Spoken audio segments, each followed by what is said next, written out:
Amor es una palabra de 4 patas. Esto es Pet Jazz, un espacio donde encontrarás todo lo que necesitas saber de tus mascotas. Yo soy Jazz Pérez. Bienvenidos.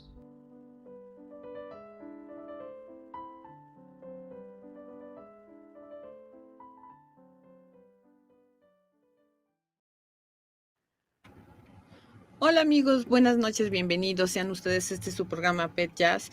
Antes que nada quiero felicitar a todos y cada uno de los maestros en su día. Y bueno, nada más y nada menos, hoy te contamos con nuestro invitado, el médico veterinario zootecnista Alejandro Cervantes Arias, que también es maestro obviamente en la UNAM. Muchas gracias por estar aquí con nosotros, bienvenido seas.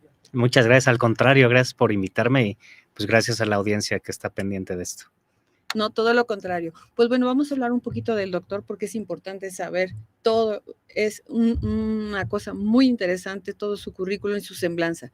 Empezaremos. Es médico veterinario zootecnista, especialista en doctorado Alejandro Cervantes Arias, profesor titular a tiempo completo de la Facultad de Medicina Veterinaria y Zootecnia de la UNAM, Universidad Nacional Autónoma de México.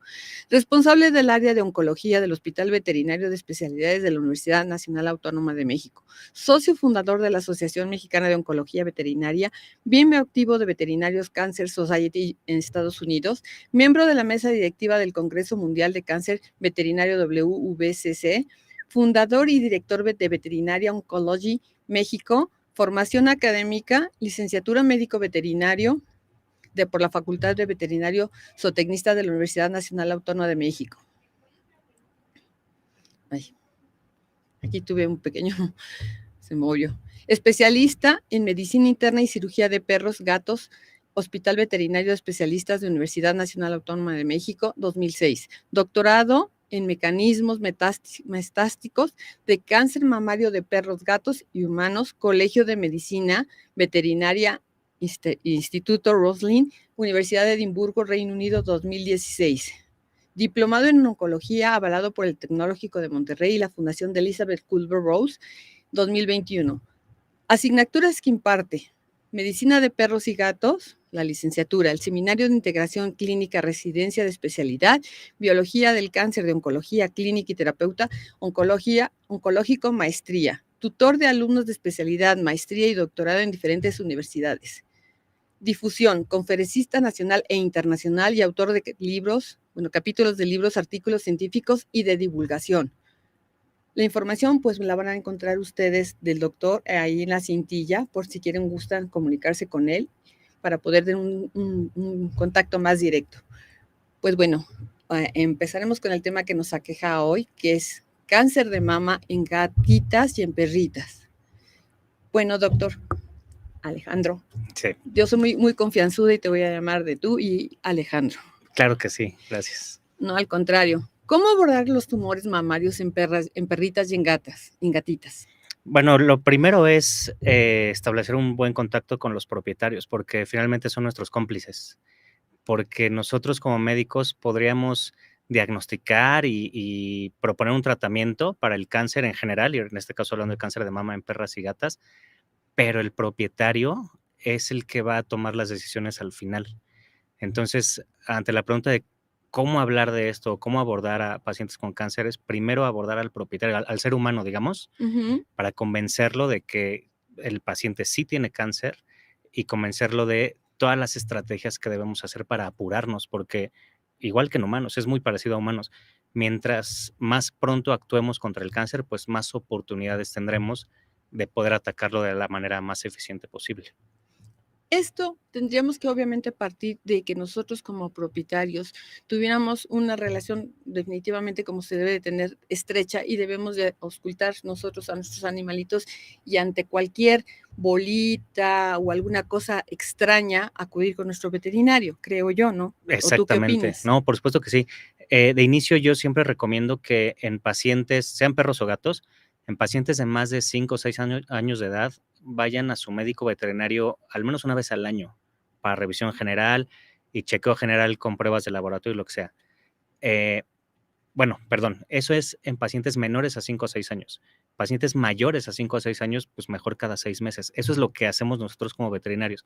Ahora, ¿qué hace el propietario en la casa? En la casa, pues, ¿qué hacemos nosotros cuando tenemos perritos y gatitos o conejitos o lo que sea? Pues acariciarlos, ¿no? Ujú. Amarlos de diferentes formas, pero una de esas formas es, pues, a través de las caricias. Y nada más con eso, o sea, el acariciarlos por todos lados es fácil para el propietario darse cuenta que tiene de repente bultitos o crecimientos en lugares en donde no debería haber, o sea, en el dorso, atrás de la oreja, donde sea. Ahí es, en cuanto a cáncer, lo que yo siempre le propongo a los propietarios. Aunque los conozca a los pacientitos desde cachorros, que es rarísimo que tengan cáncer de cachorros, les digo, de aquí en adelante, una de tus tareas como propietario es tocarlo, tócalo. Y cuando veas algo, acude al veterinario, pero lo más pronto posible. Los tumores se pueden presentar de diferentes formas, es decir, unos pueden ser redondos, otros pueden ser expuestos, es decir, que tengan una supuración, otros pueden ser, no sé, alargados. ¿Hay diferentes formas? Por supuesto, y esta es una pregunta súper importante, qué bueno que la haces, Yasmin, porque hay tumores chiquitititos, o sea, de verdad, del tamaño, vamos a decir, de la cabeza de un alfiler, y hay tumores enormes del tamaño de una toronja, ¿no? O Okey. sea, tenemos una buena proporción ahí, ¿no? Eh, no siempre el tumor del tamaño de una toronja va a ser, no siempre va a ser maligno, ese tumor enorme, y no siempre el tumor del tamaño de una cabeza de un alfiler va a ser benigno. Fíjate lo importante que es Sí, esto. claro. Por supuesto que sí, mientras más grande sea, como que sí se sospecha más de malignidad, y mientras más pequeñito y que se mantiene así por años, se sospecha más de que sea benigno. Por supuesto que sí, pero no siempre es el caso. Entonces, por eso es bien importante que aunque vean un tumor chiquititito, el tamaño de una cabeza del alfiler o del tamaño de una lenteja, no se esperen, revísenlo, a lo mejor que su veterinario le haga una puncioncita para ver qué tipo de tumores. Eso es en cuanto al tamaño. Y a las formas también, hay de todos tipos de formas. Hay unos redondeados, unos ovalados, unos como les llamamos crecimientos en placa, que pueden ser, o sea, se sienten como si fuera una moneda, por ejemplo, así Okey. aplanado, pero durito. Hay unos ulcerados, otros no, unos rosas, unos cafés, unos negros, o sea, hay de todas formas y tamaños. Me imagino que esto también se puede dar interna y externamente, ¿no? Internamente, bueno, pues habrá otro tipo de formas de identificarlos, es decir, pueden dejar de dejar de comer, bajar de peso, o sea, cambiar su forma de ser, ¿no? Exacto, y justo aquí viene la diferencia entre lo que puede hacer el propietario en su casa y lo que puede hacer el veterinario en la clínica. Entonces, por eso decía que el propietario debe tocar al paciente por todos lados y el propietario se va a dar cuenta que haya algo creciendo por fuera. Ahora, el veterinario, no solo con los signos clínicos que mencionaste, ¿no? Que es que deje de comer o, por ejemplo, que tenga diarrea, vómito, cualquier cosa, ¿no? No solo eso, sino que por eso mencionaba que perros o gatos menores de 5 o 6 años acudan al veterinario al menos una vez al año y los mayores de 5 o 6 años que vayan al menos cada 6 meses. ¿Para qué? Para que el veterinario los revise por fuera, pero también para que les tome muestras de sangre y orina y también para que les tome rayos X de tórax y ultrasonido de abdomen. ¿Con qué fin? Justo, con el fin de identificar cosas que no son identificables por fuera. Y aquí viene una gran diferencia entre animales y humanos. Un humano, que tenemos voz, a mí me duele tantito en el abdomen del lado derecho y lo manifiesto, ¿no? Digo, Claro. oye mamá, o oye hermano, o oye doctor, me duele aquí. Un perro o un gato no lo dice. Y hay veces que pueden pasar meses o años sin decirlo. Cuando ya te lo dice, entre comillas, porque te lo voy a decir sin Claro. palabras, es porque ya es demasiado tarde. Entonces, por eso es la importancia de acudir al médico veterinario cada 6 meses o cada año al menos, justo para identificar algo que esté creciendo antes de que el mismo paciente se dé cuenta. Y otra vez, en cuanto a cáncer y en cuanto la verdad es que la mayoría de enfermedades, mientras más temprano se detecte, Mayor. más fácil es atacarlo. Definitivo. Por ejemplo, un tumor en una mama de una perrita, en un momento dado si no es cancerígeno, puede mantenerse de tamaño, o el cancerígeno o no cancerígeno va a crecer o no crece o se mantiene. Esa es la mejor pregunta que yo creo que me vas a hacer esta noche, porque tiene muchas vertientes. Lo primero que quiero, como decir, aclarar es la palabra cancerígeno. Es diferente a la palabra canceroso. Algo cancerígeno es algo que produce cáncer. O sea, por ejemplo, rayos del sol es Es algo cancerígeno. cancerígeno.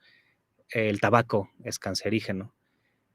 Cuando nos referimos a células o tejido que se vuelve un tumor maligno, le llamamos canceroso. Pero eso es algo que incluso mis alumnos se confunden. Entonces, sí quisiera aclarar esa diferencia entre canceroso y cancerígeno. Entonces, ahorita vamos a hablar de lo canceroso. O sea, Ok. ¿qué pasa con estos tumores, ya metiéndonos a la materia del cáncer de mama, ¿no? En perritas y gatitas? ¿Qué pasa con estos tumores de mama que pueden estar así por meses o años y pueden permanecer de un tamaño chiquito, así milimétrico, literalmente menos Ujú. de 1 centímetro, y pueden permanecer por años? Sí, ok, de inicio sí existen esos. La gran mayoría de esos, si permanece, por ejemplo, en una perrita un tumor de menos de 1 centímetro por 2 años, lo más probable es que sean benignos, ¿no? Porque si fuera maligno, ya habría crecido mucho más. Desde ahí partamos. Ahora, lo que necesito aclarar fuertemente para nuestra audiencia es que el tumor de mama en perras y gatas, a diferencia de la gran mayoría de otros tumores, tanto en humanos como en animales, es de los únicos, si no es que el único, que puede cambiar su comportamiento biológico con el tiempo. ¿Qué quiere decir esto?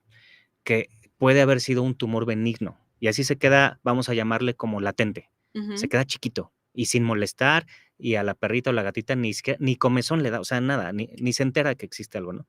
Se puede quedar así 1, 2, 3 años y de repente algo pasa en la biología del tumorcito y en la misma genética del tumorcito, algo pasa que se detona ese cambio biológico y se vuelve maligno.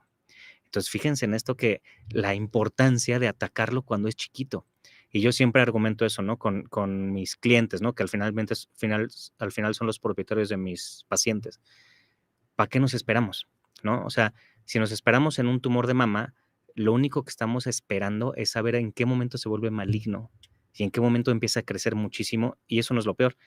En qué momento puede tener metástasis. Ahorita llego a explicar lo que es Ajá. la metástasis, ¿no? Pero un tumor benigno no puede tener metástasis. La metástasis significa que las células del propio tumor migran y se diseminan a otros órganos, provocando, sé que suena horrible, pero lo voy a decir, incluso provocando la muerte, ¿no? La metástasis es lo que siempre va a provocar la muerte. Un tumor de mama no siempre. Un tumor de mama, aunque sea horrible y enorme y ulcerado, por supuesto que va a provocar mucho dolor, mucho ardor, infecciones y demás, pero no provoca la muerte. La metástasis sí. Entonces, bueno, ese paréntesis lo quería poner para explicar que un tumor benigno no produce metástasis nunca. El tumor maligno no siempre produce metástasis, pero puede llegar a producir metástasis. Entonces, eso es mi argumento. ¿Para qué nos esperamos? Si es chiquito y posiblemente benigno, ¿para qué me espero a que se haga grande y posiblemente maligno y que tenga un riesgo de muerte? Claro. Mejor si es chiquito, ahorita. Extirparlo. Ataco ahorita, exactamente. Ok, entonces yo pensaba que de alguna manera, y yo creo que muchos de la radioaudiencia nos lo pensaban parecido a mí, que cuando tú tenías un tumor benigno, pues no pasaba nada con que lo dejaras, pero esto puede cambiar en cualquier momento también por la química sanguínea, ¿no? O sea, se puede alterar y esto puede hacer que evolucione de otra manera, según lo que te entendí. Sí, pero esto pasa casi exclusivamente en los tumores mamarios. Es muy raro que eso suceda en otros tumores. O sea, es muy raro que un tumor de hígado, si es benigno, es muy raro que cambie su comportamiento biológico a maligno. O sea, un tumor de hígado que es benigno, generalmente se queda benigno toda la vida. Un tumor de mama que es benigno, sí puede cambiar su comportamiento hacia la Ok, malignidad. específicamente en los de mama, Sí, ahí está este cambio, llamémosle, ¿no? exacto. De ser bueno a ser malo. Sí. De alguna manera podemos prevenirlo, no sé, con una esterilización o no sé, de alguna otra manera. Sí, y hace rato decía que la pregunta anterior era la mejor de la noche y no, mejor especifico que esta es la mejor de la noche. No sé si al rato habrá más preguntas que rectifique que si son mejores, ¿no? Pero definitivamente sí. Sí, en perras y gatas hay forma de prevenir los tumores de mama y una de esas formas es la esterilización temprana. La esterilización temprana, me refiero a que hay muchísimos dilemas hoy en día, Sí. pero generalmente se recomienda que sea antes de los 6 meses de edad. ¿Por qué los 6 meses de edad? Porque al menos en perritas, lo más común es que el primer celo, es decir, el primer ciclo estral reproductivo, Ujú. que le llamamos coloquialmente como celo, llega más o menos a los 6 meses. Y si nosotros las esterilizamos desde antes de ese primer celo, fíjense en los números que voy a comentar. Si esterilizo a mi perra antes del primer celo, el riesgo de tumor mamario sí existe, pero es menos del 0.5%. O sea, casi nada. Es casi nada, menos del 0.5%. ¿Qué pasa si me espero a que sí tenga un celo? Tiene un celo, no la operé, entonces ya tuvo un celo. ¿Y qué pasa si la opero entre el primero y segundo celo? Es decir, a los 10 meses de edad, más o menos, ¿no? Por Ajá. decir números. Fíjense cómo de menos del 0.5% de riesgo, solo con que haya pasado un celo, aunque la esterilice ahí, ya subió al 8%. Fíjense en ese número. Sigue siendo a Wow. grandes rasgos un número Bajo. bajo, pero del 0.5 al 8 ya subió más de 10 veces. Está cañón. Sí, sí, Ahora, definitivo. ¿qué pasa si no la ha operado y viene su segundo celo? Y la opero después del segundo celo, más o menos ya estábamos hablando que ya sube a un 15%. Y si me espero a después del tercer celo, que estamos hablando como al año y medio, 2 años de edad, aunque la esterilice, su riesgo de tumores mamarios va a ser arriba del 25%. ¿Qué quiere decir esto? Perras enteras, vamos a llamarles a las que no están Que no están esterilizadas, esterilizadas. 1 de cada 4 va a tener tumores de mama, porque eso es el 25%. Ahora, fíjense cómo no dije cáncer de mama, dije tumores de mama, porque eso se van a dividir en benignos y en malignos, y solo los tumores malignos son los que van a adquirir el nombre de cáncer. Wow. ¿Y en los gatos es la misma proporción? Es una proporción muy, muy parecida, pero lamentablemente en gatos no hay tanta investigación como en perros. Y eso es lamentable porque pues entonces al final no conocemos tantísimo de esa estadística, pero sí es algo similar. Pero hace rato comentaba que estos datos se vuelven de cierta forma un dilema porque a medida que han pasado los años, estos datos que di son de 1969, o sea, de hace 53 años. Son de hace muchísimo. Sí, muchísimo. Hoy en día pues, se han hecho mucho más estudios, no precisamente de cáncer de mama, sino de otros tipos de cáncer como linfoma, otro que se llama osteosarcoma, que es un tumor de huesos y demás. Y sí se ha visto una relación con perritas que se han esterilizado, bueno, perritas y perritos en este caso, gatos no, porque otra vez no hay tanta hay investigación, mucho. pero en perros, tanto en el macho como en la hembra, que se esterilizan a temprana edad, es decir, antes de los 6 meses de edad, específicamente de razas grandes y gigantes, o sea, pónganle desde como un pastor alemán hasta ya un gran danés, un lober holandés o esos grandes o gigantes. Los que se han esterilizado desde antes de los 6 meses de edad, se ha visto una asociación con otros tipos de cáncer, como linfoma y osteosarcoma. Entonces, hoy en día el dilema es, puta, ¿qué hacemos? O sea, si esterilizamos a temprana edad para evitar el tumor de mama, sabiendo que los otros se aumentan, o no esterilizamos, como para que no tengan los otros, pero que sí tengan tumor de mama. O sea, lo que quiero decir es que lo que estoy diciendo ahorita solo son datos que se han llegado a asociar. ¿Qué significa esto? Que sí, que no hay una investigación exacto, previa ya con exacto, muchas estadísticas y cosas por el estilo. exacto. No hay un fundamento científicamente estadístico que diga que esto sucede, pero sí hay una asociación. Entonces, ¿qué hago yo? ¿Cuál es mi recomendación? En perras grandes a gigantes, sí, yo prefiero esperarme más o menos a que tengan 1 año y medio de edad, sabiendo que ya pasó al menos 1 o 2 celos. Sí. En razas solo grandes a gigantes. En razas medianas y pequeñas, pongámosle desde un boxer hasta los chiquititos, ahí sí definitivamente siempre, siempre, siempre, siempre recomiendo que se esterilicen antes del primer celo, es decir, antes de los 6 meses de edad, porque los tumores de mama son mucho más comunes en perras medianas y pequeñas, muchísimo más que en grandes y gigantes. Entonces, poniendo esto en la balanza, para mí mejor. Siempre, en resumen de esto nada más, perras medianas y chicas, esterilícenlas antes de los 6 meses de edad, perras grandes y gigantes, sí espérense como 1 año o 1 año y medio de edad. Y también habías dicho que los machos, porque de alguna manera también en humanos se sabe que hay cáncer de mama para los varones, ¿no? O sea, finalmente, no con esta forma tan asidua como en las mujeres, pero sí existe, vamos. Por y supuesto lo mismo es lo que estabas ahorita comentando con respecto a los perritos de razas pequeñas. Exacto. En machos sí se da el cáncer de mama y muy similar a humanos, el porcentaje es diminuto comparado con la hembra o con la mujer en el caso de los humanos. Claro. ¿Podríamos bueno, ya hablamos que hay diferentes tipos de tumores mamarios. El tratamiento, o sea, me imagino la extirpación, si no es que hay metástasis, no sé, ¿nos podrías tú comentar más al respecto? Claro que sí, y voy a Por tratar de favor. decirlo con las palabras más sencillas, porque sé que en la audiencia no necesariamente hay veterinarios, ¿no? Vamos a iniciar a separar el concepto del tumor benigno y el maligno. Ujú. El primer paso en la terapia es exactamente el mismo, porque tanto el benigno como el maligno se tienen que retirar.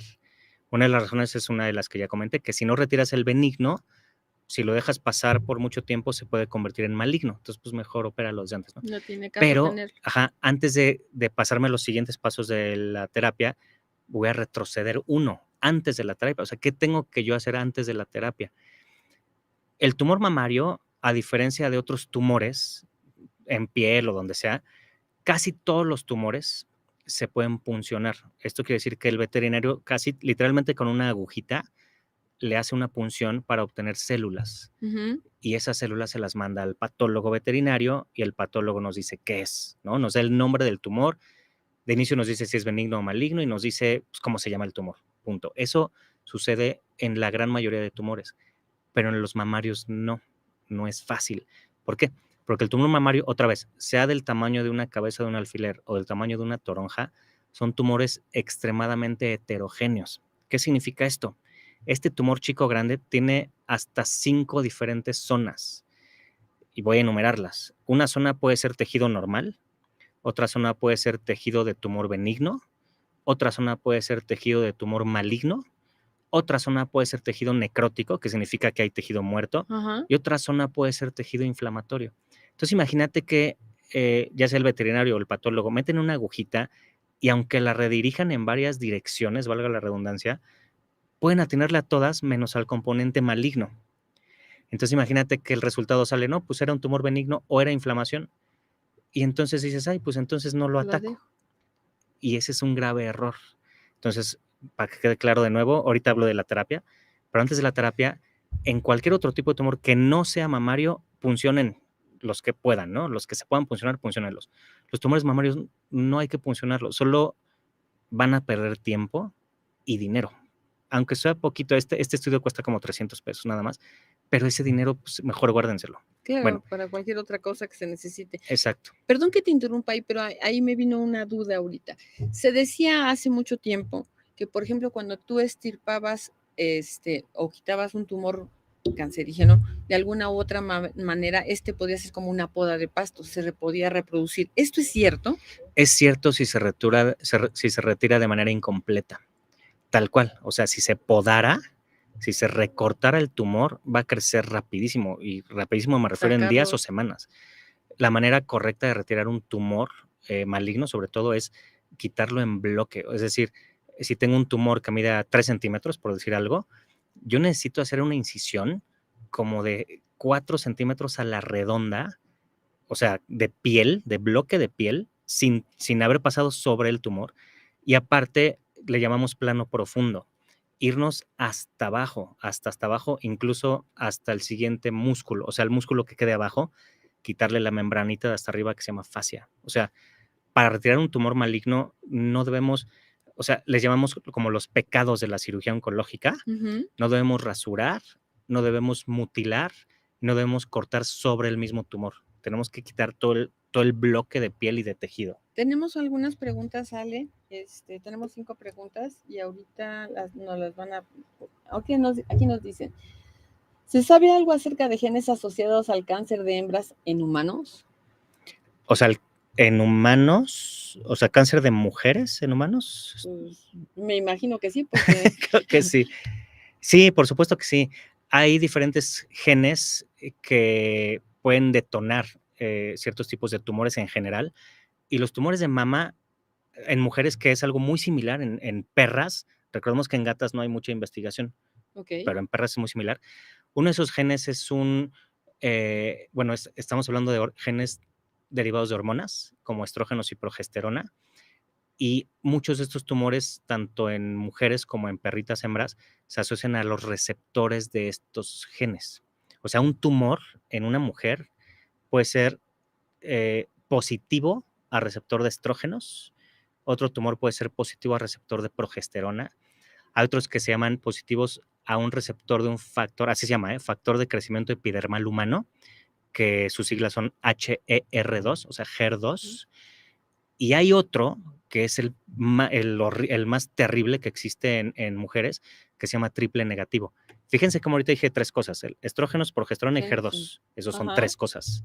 Cuando es positivo a cada una de estas 3 cosas, la mujer puede tratarse obviamente con cirugía, pero también radioterapia, pero también inmunoterapia, también quimioterapia, pero el chiste es que si se diagnostica que es positivo a alguno de estos receptores, hay tratamientos específicos contra estos receptores. Entonces, por eso cuando es negativo a los 3, que se llama triple negativo, es el peor de todos porque no tiene un tratamiento específico. Tiene un tratamiento general, que puede ser la cirugía, la quimio y demás. Pero no específico. No específico. Dirigido a. Exacto, tal cual. Esa palabra que acabas de usar es importantísima porque estas se llaman terapias dirigidas. Tal cual, es dirigido a algo en específico. Eso es lo que pasa en mujeres. En perras y gatas no.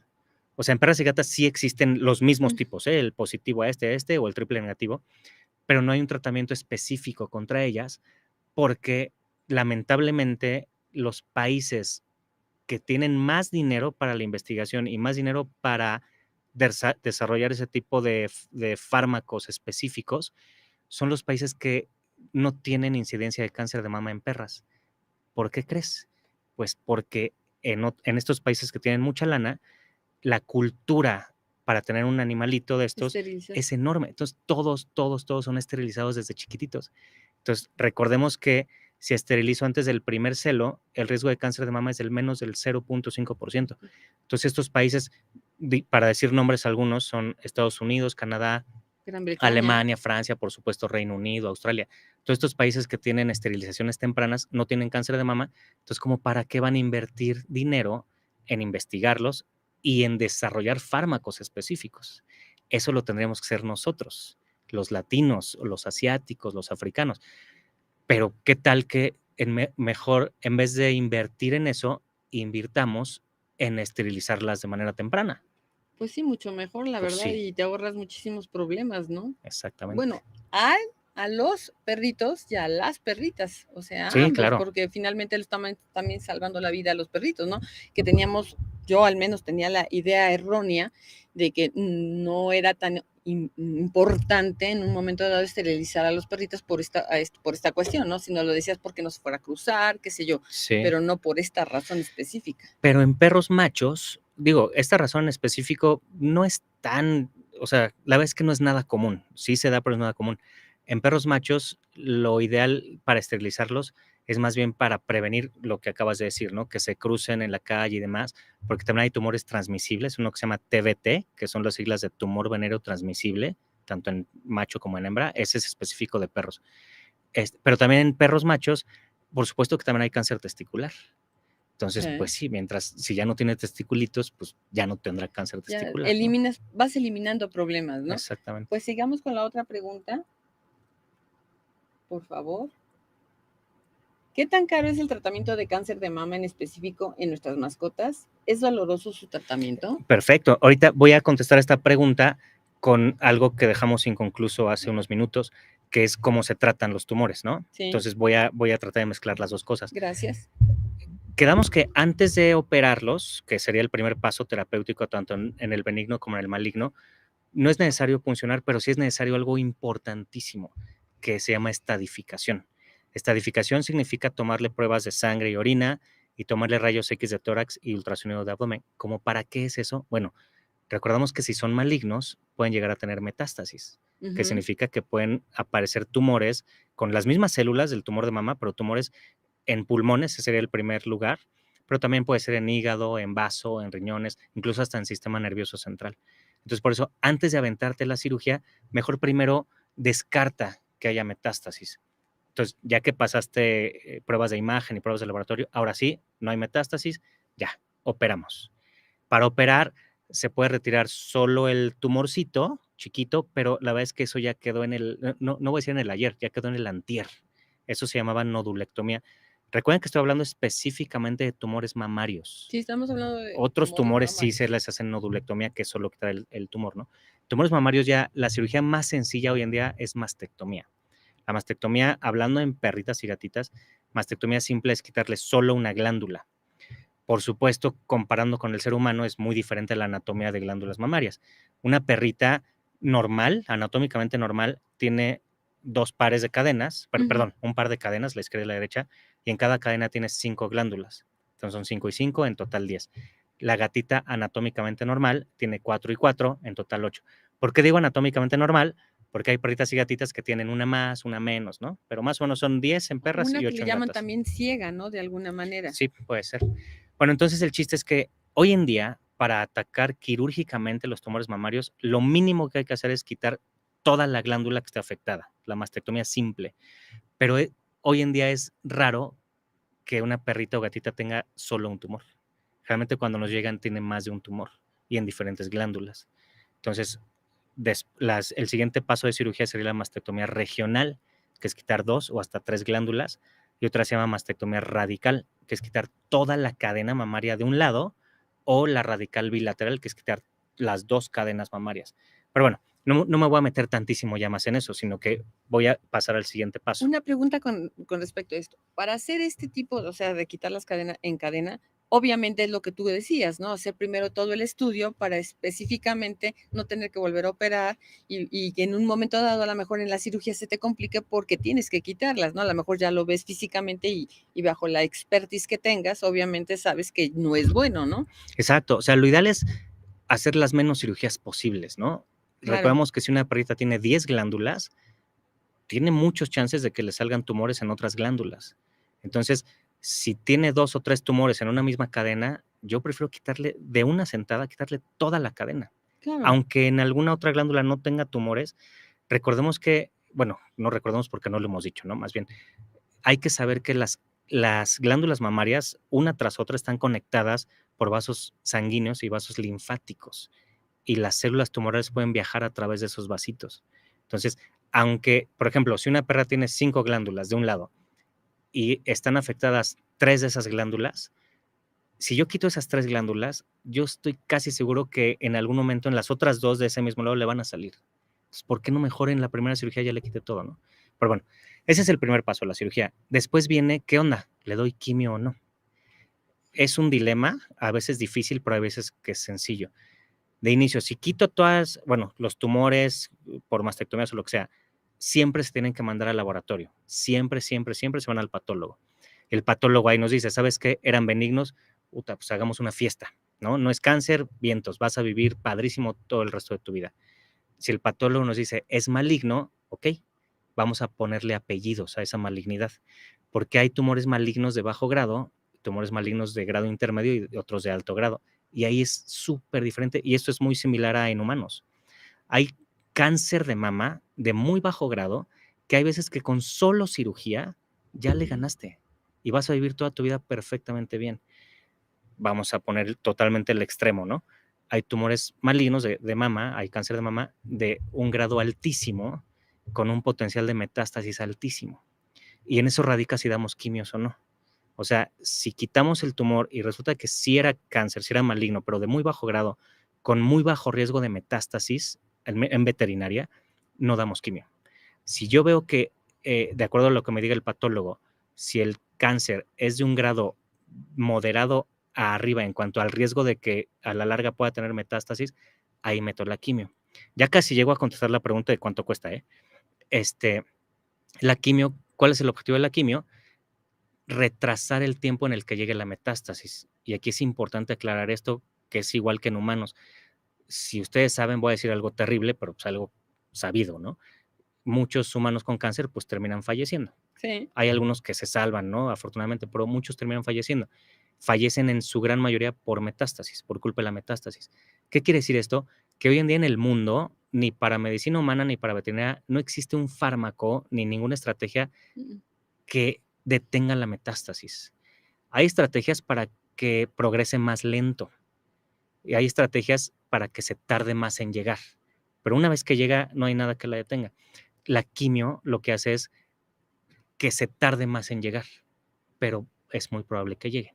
Ahora, ¿cuánto cuesta? Ahora sí, eso va a depender muchísimo del protocolo de quimio que se use y del hospital que lo administre. Yo les puedo decir como promedios en general, ¿no? Como para que tengamos esa noción. Una idea. Una idea de inicio del costo de cirugías. El costo de cirugía varía muchísimo, no solo en la cantidad de glándulas que se van a retirar, sino también en el tamaño del paciente, porque usamos en la mayoría de hospitales hoy en día en México, usamos anestesia inhalada, que es prácticamente la misma que se usa en humanos. Y antes de anestesia inhalada, administramos algunos fármacos como para sedar un poquito al paciente para que se deje intubar, para conectarlo a la máquina de anestesia inhalada. A lo que voy con esto es que es muy diferente la dosis que usa un chihuahueño a un gran danés. Definitivo. Entonces el precio obviamente varía muchísimo. Entonces voy a hablar de qué te gusta una raza mediana que tú me digas. ¿Un boxer? Va, un boxer. Un boxer adulto, vamos a ponerle entre 20 y 30 kilos. 22, 23 kilos, 23 por ahí, kilos. ¿va? Para un boxer adulto, una mastectomía simple, que recuerden que esto solo es quitar una glándula mamaria, yo creo que en promedio van a ser como 4,000, 5,000 pesos. En promedio. En promedio. Por supuesto, hay hospitales que van a cobrar menos y otros más. Para una mastectomía radical, que es de las que yo más hago, las radicales unilaterales, quitar toda una cadena de un lado. Por ejemplo, para un boxer, yo cobro más o menos como 13 a 14,000 pesos, más o menos. ¿En qué se va esa lana? Por supuesto, una parte es para honorarios del cirujano. Medicamentos. Ajá. Una parte es honorarios del cirujano, honorarios del anestesista, honorarios del primer ayudante. Otra parte son los medicamentos preanestésicos. Otra parte es la anestesia inhalada. Otra parte es la renta de quirófano. Otra parte es los insumos, las batas quirúrgicas, los guantes quirúrgicos, el instrumental quirúrgico, las suturas, la hoja de bisturí, si usamos un electrobisturí o un electrocauterio. O sea, en eso radican las diferencias de precios. Entonces hay hospitales que a lo mejor no tienen un electrobisturí, entonces obviamente el costo es más barato, pero la cirugía es un poquito más tardada. Entonces, bueno, más o menos ese es un promedio. Y el promedio de quimios también va a depender del fármaco y también del tamaño, porque pues, obviamente es por dosis también, ¿no? Pero más o menos un promedio en diferentes hospitales que cueste la administración de una sesión de quimio, nada que ver con humanos, en veterinaria costará como 1,500, 2,000 pesos cada sesión. Ahí hay que sumarle que hay que tomarle algunas pruebitas como un hemograma y cositas así, pero más o menos ese es el promedio. Y no es un protocolo que dure toda la vida. Por ejemplo, esto que dije del promedio de cada sesión de quimio de 1,500 a 2,000 pesos, en cáncer de mama, por ejemplo, generalmente, otra vez, dependiendo del protocolo y del paciente, obviamente, ¿no? Pero generalmente son solo 6 sesiones. Entonces, pues 2,000 pesos por 6 son 12,000. O sea, sí es una lana, por supuesto, Claro. pero nada que ver con lo que se cobra en humanos. Sí, no, nada que ver. Nada que ver. Bueno, pasemos ahora a la otra pregunta. Espero que haya quedado bien satisfecha la persona con respecto a esta pregunta, ¿no? ¿En qué momento es recomendado no seguir luchando contra el cáncer y qué es lo que sigue en estos casos? Esta es una gran pregunta. Sí. Voy a primero contestarlo al revés. ¿En qué casos sí conviene seguir luchando? Y ahorita vamos a entender en qué casos ya no. ¿En qué casos sí conviene seguir luchando? Siempre, pero siempre y cuando la calidad de vida del paciente esté óptima. Si yo le hago cirugía y le meto quimio y le meto cualquier cantidad de fármacos y el paciente va bien, o sea, va bien porque sí estamos deteniendo de cierta forma el cáncer y el paciente tiene calidad de vida excelente, que significa que descansa bien, duerme bien, hace pipí popó normal, come perfecto, cuando escucha las llaves o la correa se pone feliz y da vueltas y salta y sale, o sea, ese pacientito debe seguir sí o sí, ¿ok? Eso es cuando tiene buena calidad de vida. Quiero hacer un paréntesis para explicar cuándo no. Y es algo que no han preguntado, pero es algo importantísimo. A diferencia de los humanos, los perros y gatos que tienen quimio, es rarísimo que se la pasen mal. Es rarísimo. Y esto es una ventaja inmensa que tenemos. ¿Hay alguna explicación? Claro, Sí. somos diferentes especies, lo entiendo Sí. desde ese punto, pero ¿que es menos fuerte, más fuerte o cuál es? Hay diferentes explicaciones y creo que la más valiosa es la última que voy a dar. Pero una de las explicaciones es que a lo mejor las dosis que utilizamos en perros y gatos son menores a humanos. Otra explicación es que posiblemente el perro y el gato son menos sensibles a estos medicamentos que los humanos, pero una explicación que creo que es un poquito más fácil de entender es que psicológicamente al perro y al gato no le afecta. ¿Por qué no le afecta? Porque no sabe, no entiende nada, no, por más que le digamos: "Oye, Daisy, ¿tienes cáncer?", Daisy no va a La entender. emoción aquí no es el factor Cero, predominante. cero, y eso es fundamental. Algo bien importante y bien interesante entender es que perros y gatos no tienen autoestima. Suena chistoso, pero no la tienen. ¿A qué voy con esto, no? Muchas cirugías oncológicas son cirugías en las que, o sea, aplicando una palabra muy fea, son cirugías de mutilaciones, ¿no? Ujú. Tanto en humanos como en perritos y gatitos, ¿no? Haciendo la comparación con humanos, mujer con cáncer de mama, que le tengan que retirar una glándula mamaria, un seno, finalmente se siente mutilada, ¿no? Y con toda razón. Un hombre, una persona, hombre, que tenga cáncer testicular, que le tenga que quitar uno o ambos testículos, pues también es una cirugía en la cual se sienten mutilados. Y ahí la autoestima, o sea, hay un riesgo que se vaya al suelo. Sí, el poder psicológico es tremendo, ¿no? O sea, o Tremendo. te levanta o te aniquila. Ajá. Y eso en perros y gatos no existe. Mientras el perrito o el gatito esté bien funcionalmente, o sea, otra vez que pueda comer, descansar, hacer pipí, popó, realmente están perfectos. Incluso en perros y gatos amputados, ¿eh? O sea, incluso en perritos Sí, que no tienen un brazo, una pierna, no les importa, no, es juegan. como si no hubiera pasado nada. Exacto. ¿Qué Se, qué se pasó? adecúan. ¿Qué pasó con la cirugía de que le amputaron un bracito? Ese bracito ya le dolía muchísimo y, aunque suene muy raro, a lo mejor ese brazo ya era un estorbo por el dolor que tenía y ya lo arrastraba. Se lo quitaste, sí, ya no tiene bracito, pero juega y vive mucho mejor que sin el brazo. Aparte que el umbral de dolor de ellos es mucho más alto que el del humano, ¿no? Finalmente, Exactamente. por eso es que muchas veces no nos percatamos cuánto están sufriendo, porque no vemos hasta que expresan el dolor, es porque es algo ya muy, muy, muy grave. Es inmenso. Y voy a tratar de gastarme lo menos posible para explicar esto de por qué es tan importante la autoestima y el estrés psicológico que no Ujú. tienen perros y gatos. ¿Y por qué es tan importante esto para saber que no se la pasan tan mal? O sea, ¿qué tiene que ver este estrés psicológico con la fisiología del cáncer y las quimios? Pues hay una rama importantísima de la medicina en humanos que se llama neuroendocrinoinmunología. Hay algunos que incluso le llaman psiconeuroendocrinoinmunología. Chequen todo eso.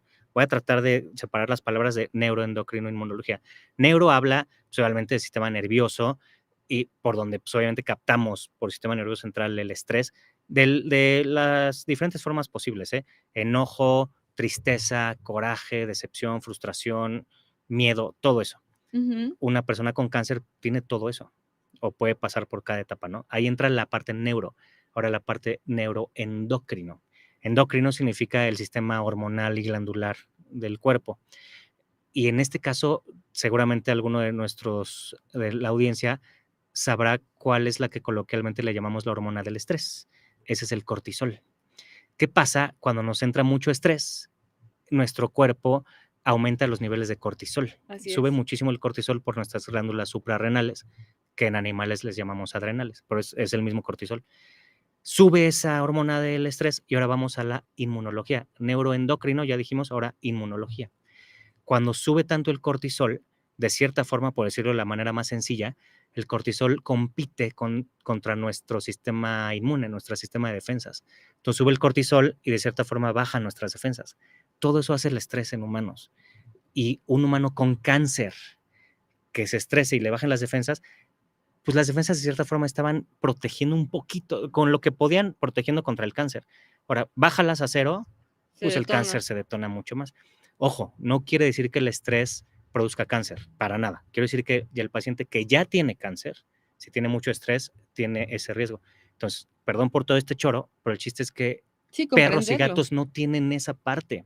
Ningún animal, ¿no? Creo No, yo. por supuesto sí tienen estrés de Bueno, muchos tipos, pero pero en no este ese. caso no tienen el estrés derivado de que, puta, ya me dijeron que Tengo tengo cáncer. cáncer y me van a dar quimio, o sea, no tienen esa parte. Entonces, perdón por el choro enorme que acabo de No, decir, no, no, muy pero bien. ¿a qué voy con todo esto? ¿En qué momento, ahora sí contestando la pregunta, en qué momento decido no continuar? En el momento que el perrito o gatito ya me digan de diferentes formas que su calidad de vida no es la correcta, fíjense, a lo mejor yo le estoy dando medicamentos y demás, y a lo mejor le estoy ganando al cáncer, pero su calidad de vida ya no es la adecuada, sea por el mismo cáncer o sea incluso por las quimios. Por el medicamento. Ajá, ahorita me faltó decir un porcentaje, un número importante. Imagínense que del 80 al 90%, chequen ese número, 80-90% de perros y gatos con quimio no se la pasan mal. O sea, casi todos los pacientes con quimio no se la pasan mal, solo del 10 al 20%. Si eso se lo preguntamos a humanos, ¿cuántos humanos con quimio se la han de pasar mal? Seguramente hay algunos, seguramente hay algunos que no, pero yo creo que la mayoría sí. Aquí es la minoría la que se la pasa mal. Entonces, cuando el paciente ya deja de tener calidad de vida, ya sea por culpa del mismo cáncer o por culpa de los medicamentos, nos vamos a dar cuenta. Cuenta porque a lo mejor tiene diarreas o vómitos, incluso hasta a veces con sangre. A lo mejor ya cuando escucha el movimiento de la correa o de la puerta para salir a pasear, dice, ya no. A lo mejor sí mueve la colita, pero echado dice, no, ya no quiero. Por más que le hacemos la comida más deliciosa, lo que le gusta, exacto, ya no lo ya no motiva. quiere, exacto. Hay diferentes escalas de calidad de vida que nosotros le damos muchas veces a los propietarios de nuestros pacientes, que es como para ir sacando un score, para ver qué tan buena o qué tan mala calidad de vida tienen para ayudarlos a decidir. Entonces, el médico veterinario sí tiene voz, o sea, sí puede decirle al propietario que desde la parte clínica parece ser que ya no tiene buena calidad de vida y le podemos sugerir, ¿no? Pero al final la decisión es la del propietario.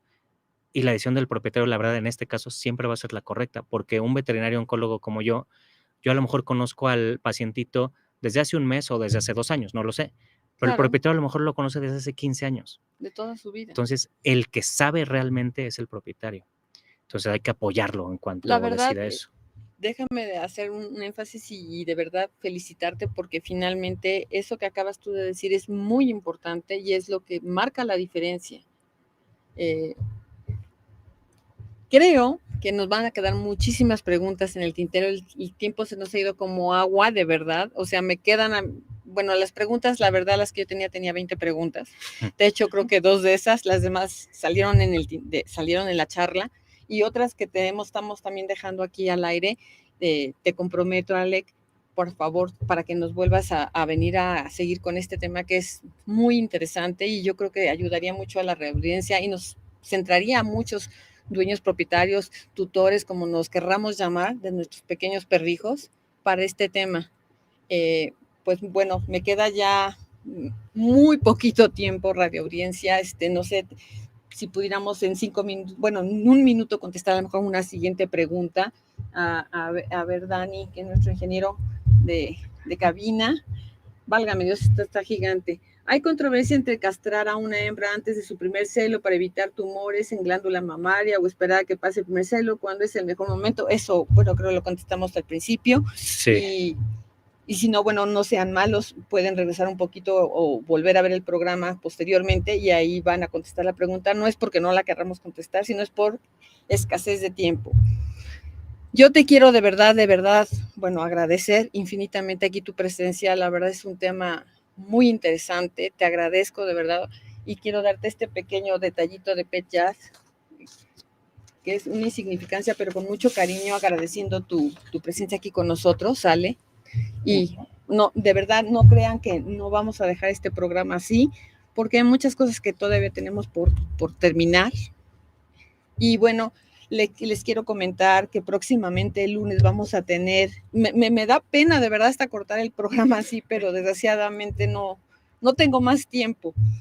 El próximo programa va a ser un tema muy bonito y creo que les va a gustar a toda la audiencia. Es el que vamos a ir, bueno, o ya fuimos más bien dicho, al Centro Canino de Reproducción del Ejército Mexicano y de las Fuerzas Aéreas.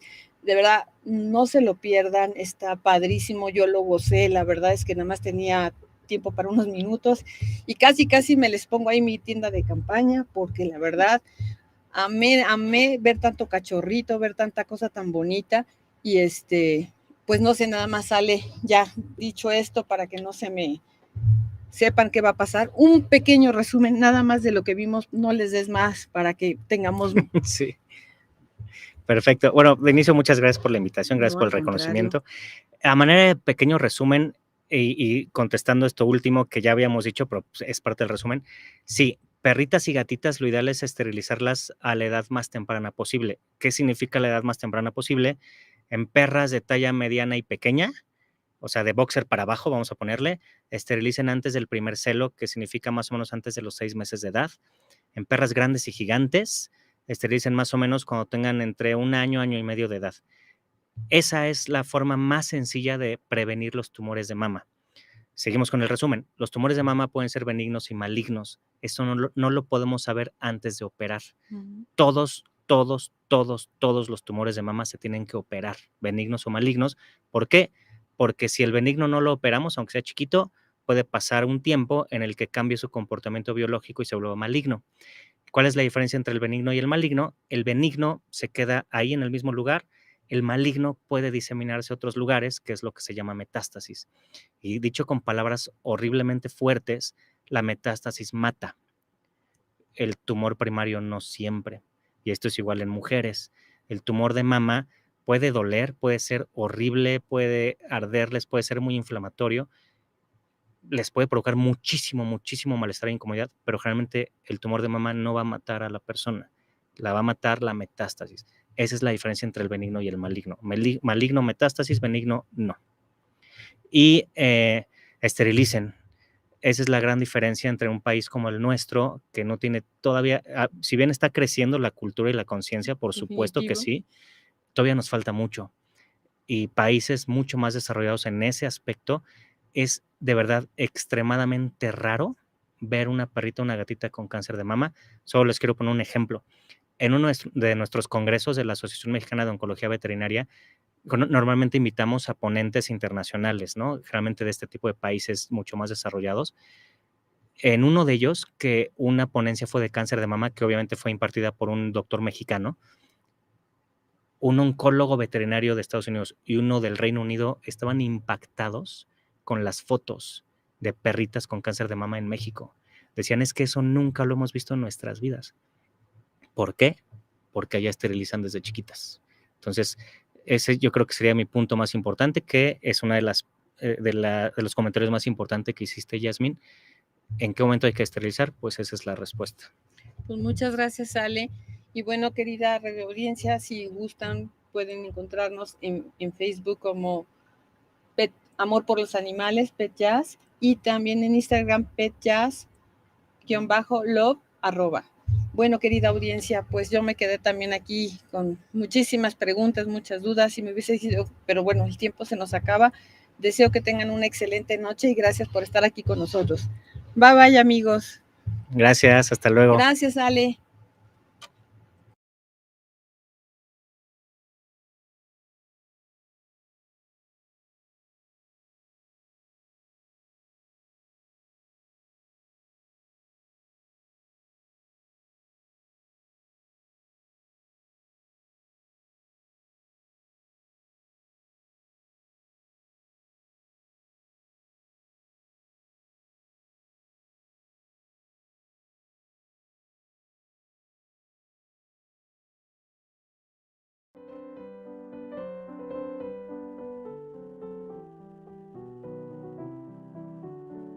Me voy un ratito. No significa nada para tus mascotas. Lo único que les importa es que te has ido y cuándo vas a volver. Nos escuchamos la próxima a la misma hora.